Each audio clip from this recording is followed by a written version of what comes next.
Challenge na ko ninyo. Kay di man mo mga og baboy. Challenge na ko ninyo.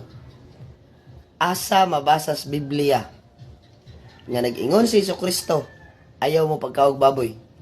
Bisan ang mga apostoles, asa mabasas Biblia nga dili sila mukaog baboy ug nagwali sila nga di sila mukaog baboy. Challenge na ko ninyo, palihog tubag. Asa badis? Okay, challenge accepted. Before na ko tubago ng pangutana, ako lang sa ning i-clarify ba. Kaning mga igsuon nato nga mga CFD or lain pod nga mga religious group nga gawander ko mogamit sila term nga Biblia pero gusto nila sa New Testament lang basahon. Ang Biblia gani mga igsuon composed nag 66 books sa mga Protestante ingon pas Catholic sila moabot nag 70. Tanan na gikan sa Genesis to Revelation. So kung challenge gani ka ana ka nga basahi ko niyo sa Biblia nga gibawal ang pagkaog baboy. Basahan di ka na daghan sa Leviticus. Ingon diha nga ayaw pagkaog baboy daghan pag mga hugaw nga mananap nga dili pagkaon diha. Napo na sa Deuteronomy chapter 14. So naa sa Old Testament pero kay dili man siya ganahan Old Testament, gusto man niya nga ang mga apostoles raw. Sige atong basahan. Naay tubag sa iyang pangutana mga igsoon. Unsa kay ito iyang pangutana? Kung ang mga apostoles pud ba wala mikaon og baboy or nagdumili sa pagkaon og baboy. So naa ba tayo mabasa na?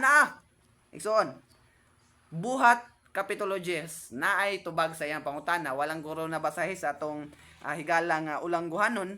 Pero ang tubag dere klaro mga igsoon. Okay? Ang istorya, Kapitulo 10, si Cornelius usa ka hentil gipadamgo. Nakakita siya gipadamgo siya. Pagka man damgo, nag-send siya servant padulong dito kang Pedro.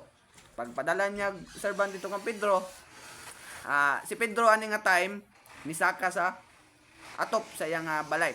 Pagsaka niya dito sa atop, gigutom siya ug nakakita siya og usa ka pananawon. Pagkakita niya sa pananawon na dito nagkalain-lain nga klases mananap ug naay tingog nga miabot kadto kang Pedro. Kang Pedro. Unsa ingon sa tingog? Pedro, bumangon ka og kumaon. Apan unsay tubag ni Pedro? Basahon na to, verse 14. But Peter said, "Not so, Lord, dili ko Ginoo, for I have never eaten anything that is common or unclean." Pag ingon ni Pedro nga anything igsuon nga ulangguhanon, apil ang baboy ana. Anything that is unclean. Kay ingon ni Pedro sugod pa siya nga pagkabata hangtod nga siya nitigulang at nga time at that moment nga nakita niya nga pananawon wala pagyud siya nakakaon og baboy. So aduna bay apostoles nga nagdumili sa pagkaog baboy, klaro og tin-aw mga igsoon. So mangita kag word for word, na din ako makigbatok ana sa imuha kay ang word for word nga word for word pang debate man na gusto man ka nga basahon ginako word for word nga di gyud pagkaon ng baboy. Pero kung mogamit tag utok, klaro, tataw og tin-aw, obvious kayo igsoon nga pag-ingon ni Peter nga dili ko Ginoo for I have never eaten anything and that includes baboy. Natubag bang pangutana? Klaro kay mga igsoon.